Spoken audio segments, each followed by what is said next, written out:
The porch light was burning at 4 in the morning, and that was wrong. Caleb Mercer stood at the bottom of the steps with a paper sack of canned soup and bread balanced on one forearm, and beside him a German shepherd named Birch had gone stiff, ears forward, weight shifted onto the front paws.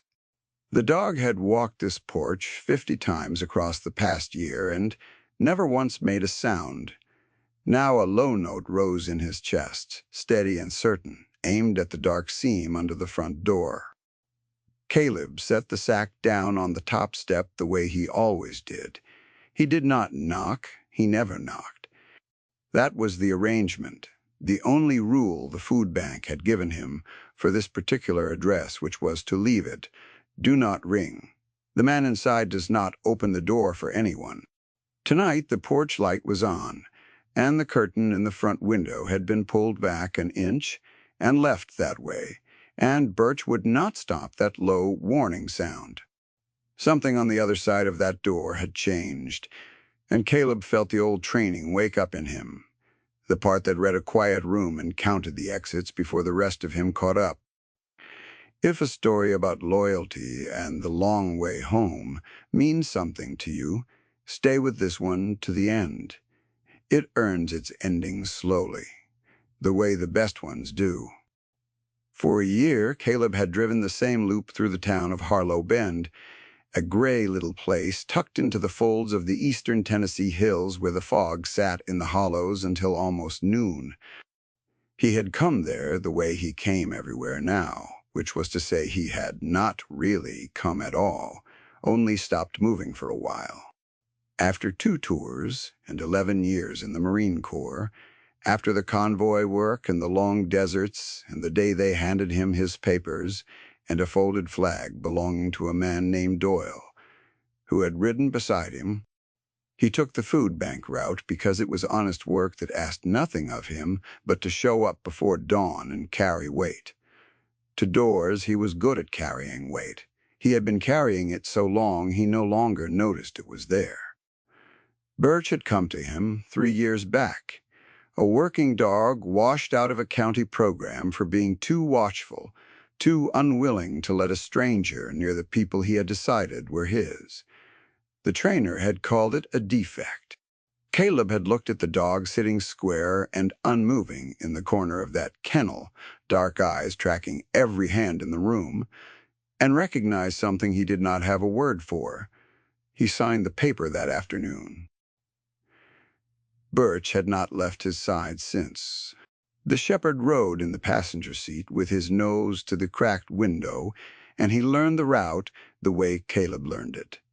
Door by door, and of all the doors on that loop, there was one the dog had always treated differently. The address was 14 Sable Lane, a narrow frame house at the dead end of a street that the town had mostly forgotten. Paint gone to gray, a wheelchair ramp built onto the front steps by hands that knew carpentry, the joints still tight after years of weather. The food bank files said only that the resident was an elderly man, a veteran, homebound, who had asked through a county nurse for a weekly delivery and had asked for one thing more, that it be left without a word and without a knock. Caleb had honored that for 51 weeks. He had never seen the man's face. He had seen once or twice a shape behind the curtain, a stillness that watched him climb the ramp and set the sack down and walk away. He had told himself it was none of his business who lived behind that door. He had told himself the same thing about a great many doors. That morning, the 52nd, the porch light burning and the curtain held back, Caleb stood at the bottom of the ramp and felt the arrangement break. Birch climbed the ramp ahead of him, which he had never done. The dog put his nose to the gap under the door and then sat, deliberately, and looked back over his shoulder, and the look was not a question. Caleb had learned over 3 years to read that posture, the way he had once read the faces of men who knew where the wire was buried. The dog was telling him to open the door. Caleb knocked once softly and said through the wood that he was the delivery, that everything was all right, that he only wanted to know the man inside was well. No answer came. He tried the handle and found it unlocked, which in a town like Harlow Bend told its own story, and he pushed the door open into a dark front room that smelled of dust and cold coffee and the particular thin sourness of a house where someone had not been able to keep up. The man was on the floor beside an overturned kitchen chair, one leg folded under him, awake but unable to rise. He was old, past 80, with a white stubble across a long jaw and eyes the pale washed blue of a sky gone to winter. A wool blanket had slid half off the chair and tangled around his arm. When the door opened, he did not call out for help. He turned his head with a slow dignity and looked at the big Marine filling his doorway and the shepherd standing guard at his hip, and the first thing he said, in a voice rusted from disuse, was that the dog should not be in the house, that he did not allow people in. Caleb did not leave. He crossed the room in 3 steps, went down on one knee and put 2 fingers to the side of the old man's neck, the way he had been trained to counting. Birch settled against the man's other side, a warm wall of fur, and the old man's hand, without his seeming to decide it, came to rest on the dog's shoulder. Some of the rigidity went out of him then. Caleb asked him where it hurt. The old man said his hip had given out 2 days ago, and he had not been able to get up off the floor since, that he had been waiting. And Caleb understood with a cold drop in his stomach exactly what the man had been waiting for. He had been waiting for Tuesday. He had been waiting for the only person who came. Caleb got him onto the couch, fetched water, called the county line, and while they waited for the small volunteer ambulance to grind its way up Sable Lane, he stayed on the floor beside the old man with his back against the couch, and Birch lay across the man's feet to keep them warm. And for the first time in 52 weeks, the door at 14 Sable Lane Street opened to the morning. The old man's name was Tom Whitfield. He gave it grudgingly, the way a man hands over a thing he has decided no longer matters. He had been a Marine too, he said, when Caleb told him what he was, and something flickered behind the winter blue eyes and then closed again.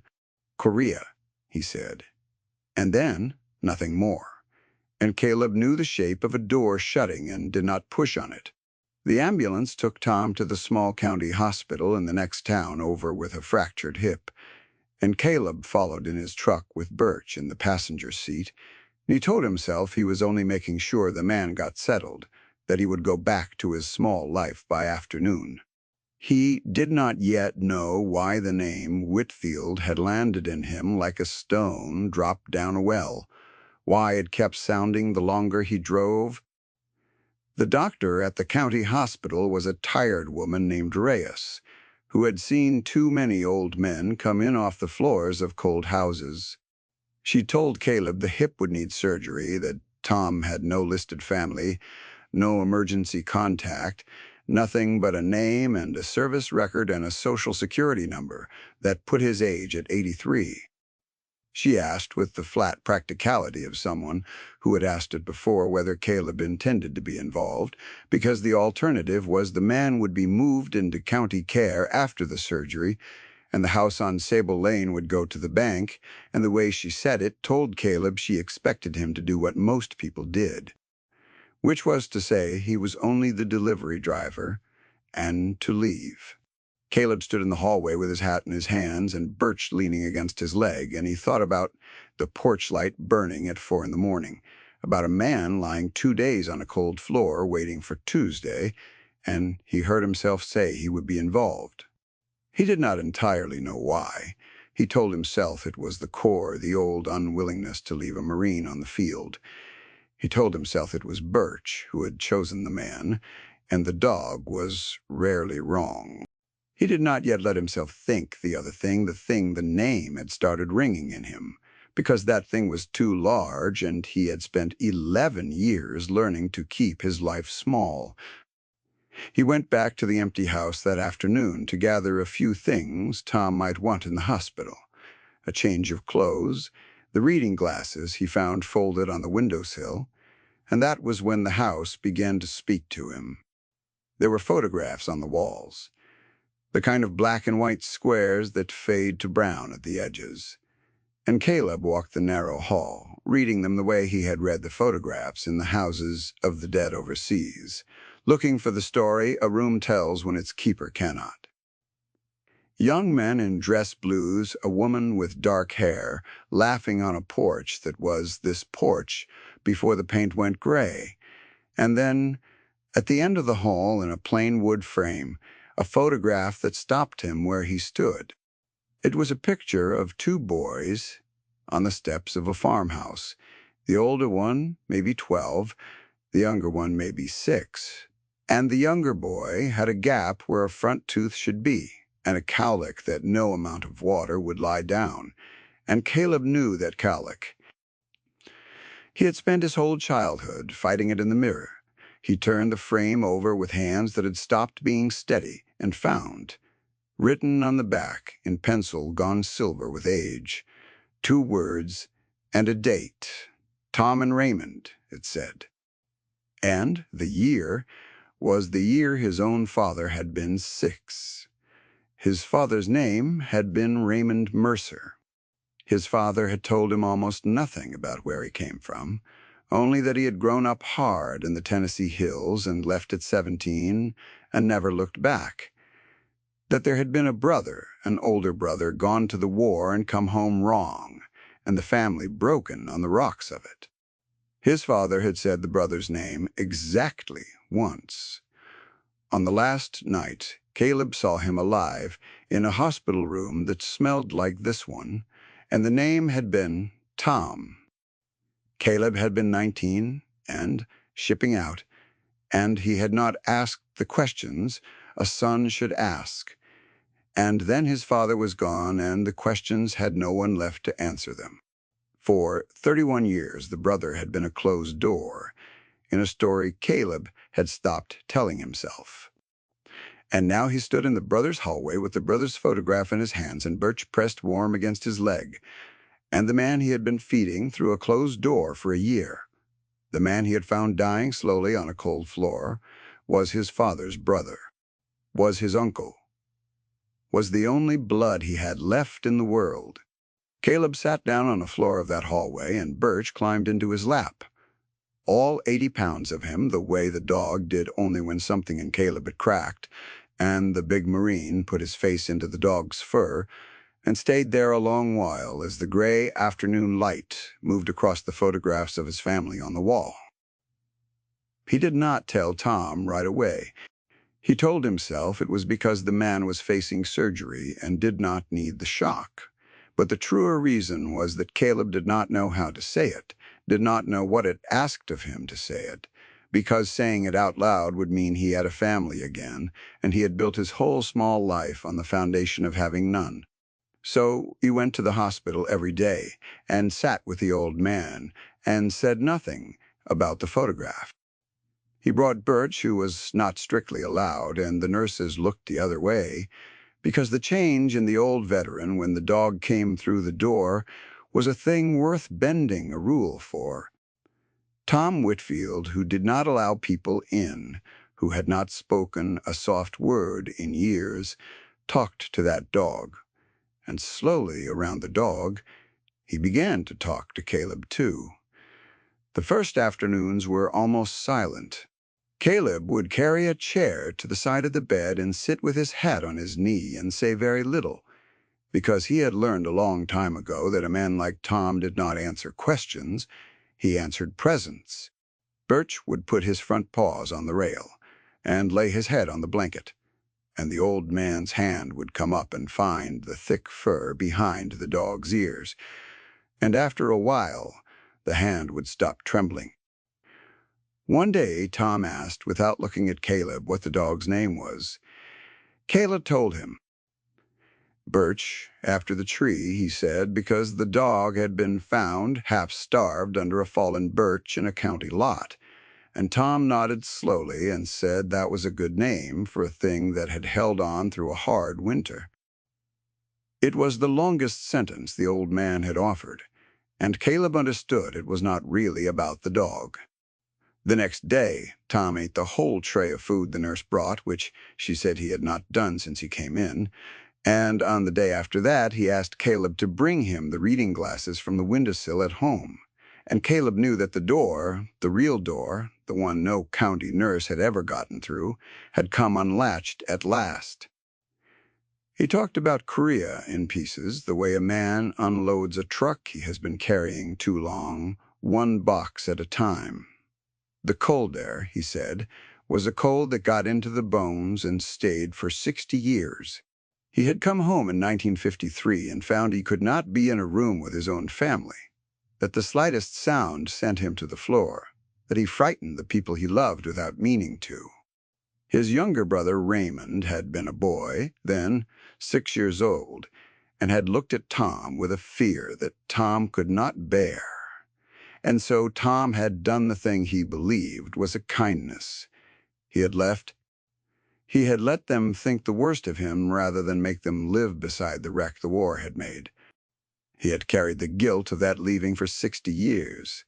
And somewhere in the carrying, he had stopped believing he deserved a single soft thing, which was why, when his body began to fail and the county offered him food, he had asked for it to be left at a closed door, because he could not look another person in the eye and take their kindness. Caleb listened to all of it with a stillness that cost him, because every word was a door opening onto a hallway in his own life. His father's silence, his father's... The way Raymond Mercer had raised his son to need no one to leave before he could be left, to keep his life small enough to fit in a truck. Caleb understood now that he had inherited a wound he had never been told the name of. He had been running the same road his uncle ran and his father before him. 3 generations of Whitfield and Mercer men, leaving rooms before the rooms could break their hearts. Birch lay between the hospital bed and the chair with his chin on his paws, watching them both, and Caleb thought that the dog had known all along, had sat at that closed door a year ago, and decided that the man behind it was his, and had only been waiting for the humans to catch up. The trouble began the second week, while Tom was still healing, and the question of where he would go after had not been answered. A man came to the house on Sable Lane while Caleb was there, sorting through Tom's papers. A man in a pressed charcoal coat that did not belong on a dead-end street in Harlow Bend, driving a clean, dark sedan that Birch did not like from the moment it turned onto the lane. The dog stood in the front window and made the low sound, the same one he had made at the door at 4 in the morning, and Caleb learned to trust that sound. The man introduced himself as Doyle Pruitt, a representative, he said, of a company called Cumberland Heritage Partners.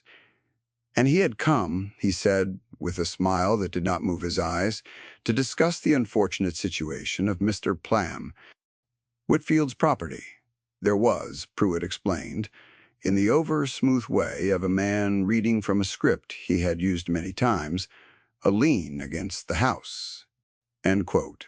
A reverse mortgage Tom had signed 4 years back when a friendly representative had come to his door and explained how an old man with no income could turn his home into a little monthly money to live on.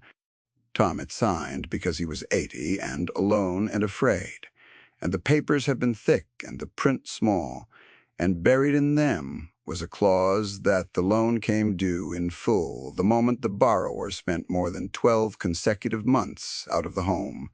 Pruitt let that sit, watching Caleb's face. A hospital stay, he said gently, followed by county rehabilitation, could easily run past 12 months for a man Tom's age. And when it did, Cumberland Heritage would be within its rights to call the loan, And since an 83-year-old man on a fixed income could not possibly pay it, the company would take the house, and the house, Pruitt did not need to say, sat on land that a developer up from Nashville had been quietly buying along the whole forgotten end of town.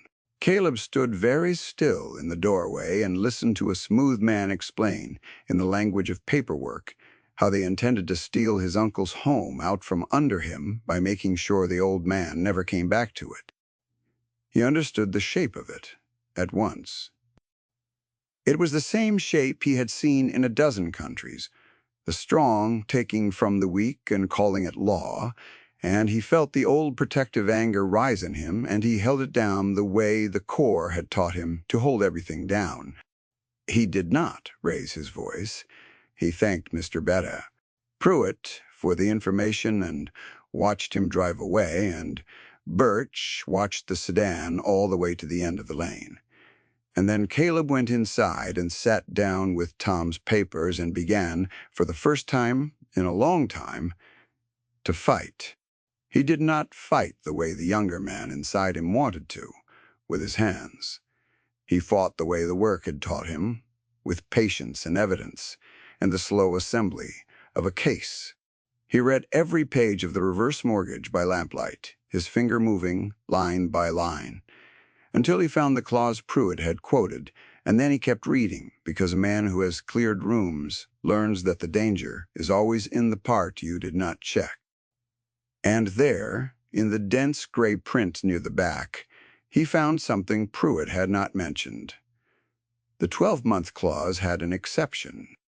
The clock did not run if the absence was for medical care, and the borrower intended to return and maintain the property as a primary residence.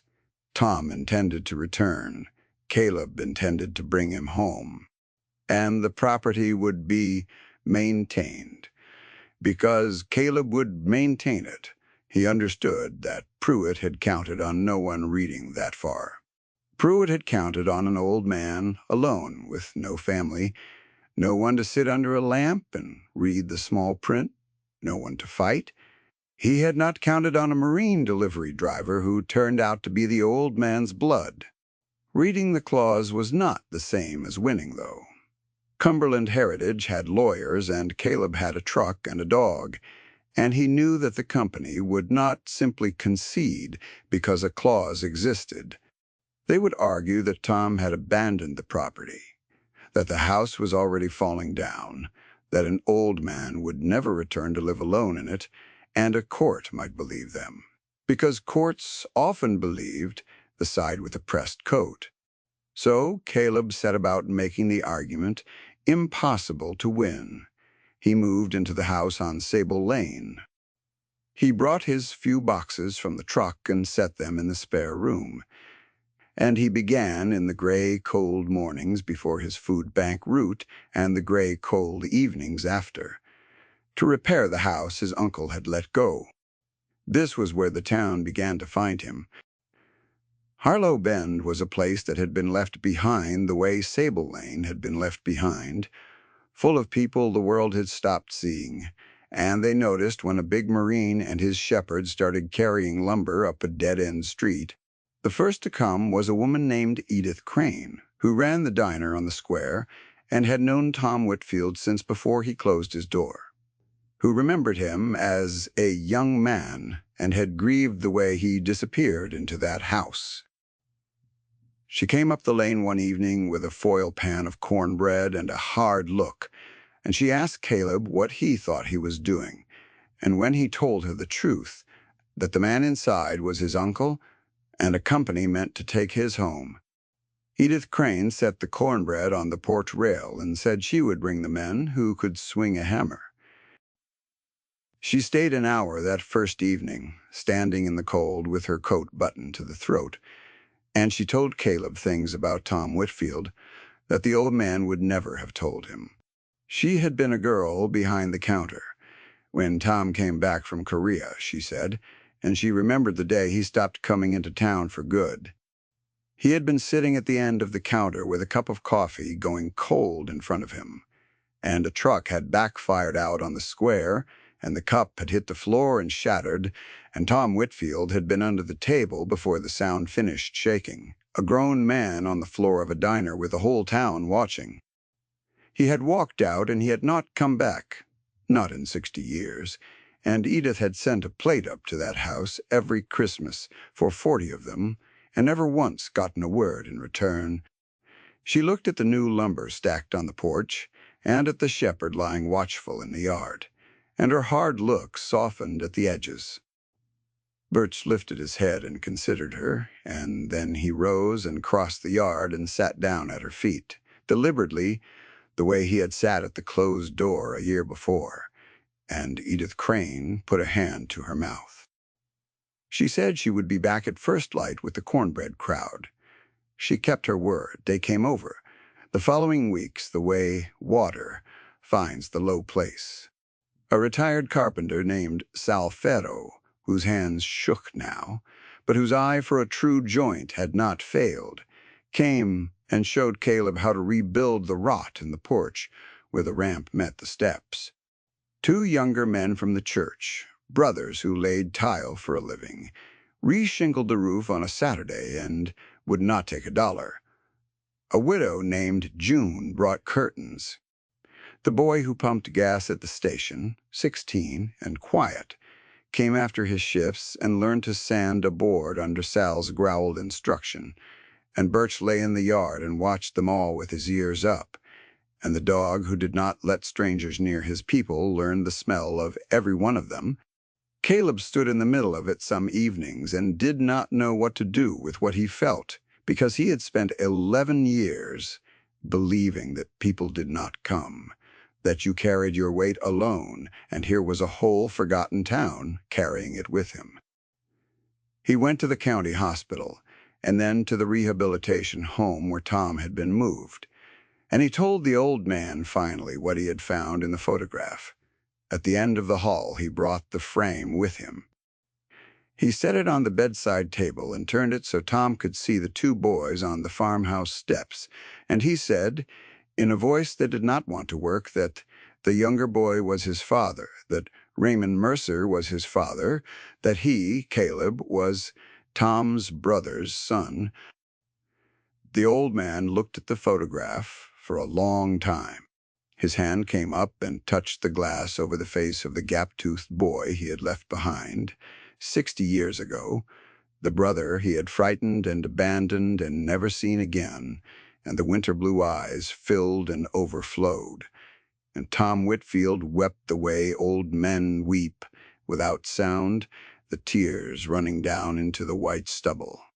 He asked, when he could speak, whether Raymond had ever forgiven him, and Caleb, who did not know, who would never know, did the kindest thing he had ever done. He told his uncle that his father had spoken Tom's name on the last night of his life, and that he had said it softly, and that a name spoken softly at the end is its own kind of forgiveness. Tom held the photograph to his chest, and Birch put his front paws up on the edge of the bed and laid his head beside the old man's shoulder. And the 3 of them stayed that way in the failing light. The fight came to its edge in the early spring. Cumberland Heritage, learning that the house was being repaired and occupied, and that the old man had family now, did not retreat. Pruitt came back twice with new papers and a harder smile, and the company filed to foreclose, arguing exactly as Caleb had known they would, that Tom had abandoned the property and forfeited the medical exception. A hearing was set in the county seat. Caleb had 30 days to prove a thing that paper alone could not prove, that the house on Sable Lane was a home a man intended to return to, and that the old veteran living there was not abandoned, but held. He built the proof, the way he built everything.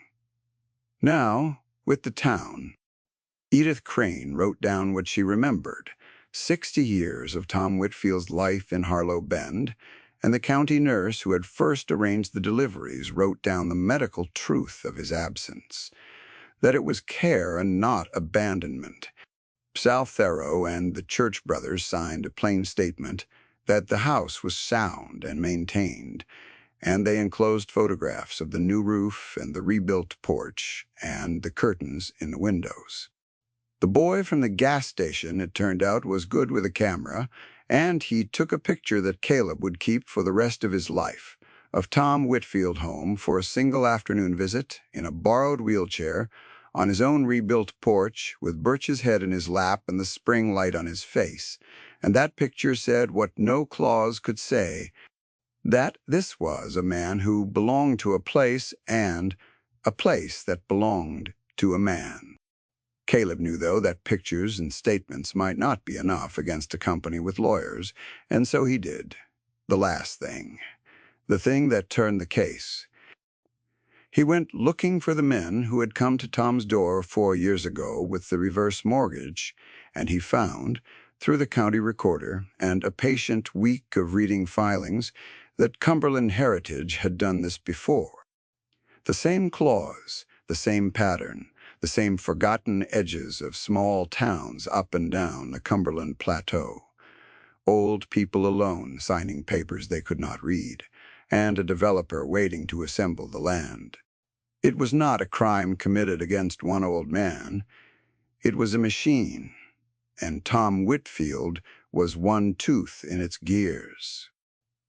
Caleb gathered the records, the names of the other houses, the dates that lined up too neatly, and he took them not to a courtroom, but to a young woman named Priya Anand, who wrote for the regional paper and had been trying for a year to understand why so many old houses on the plateau were quietly changing hands.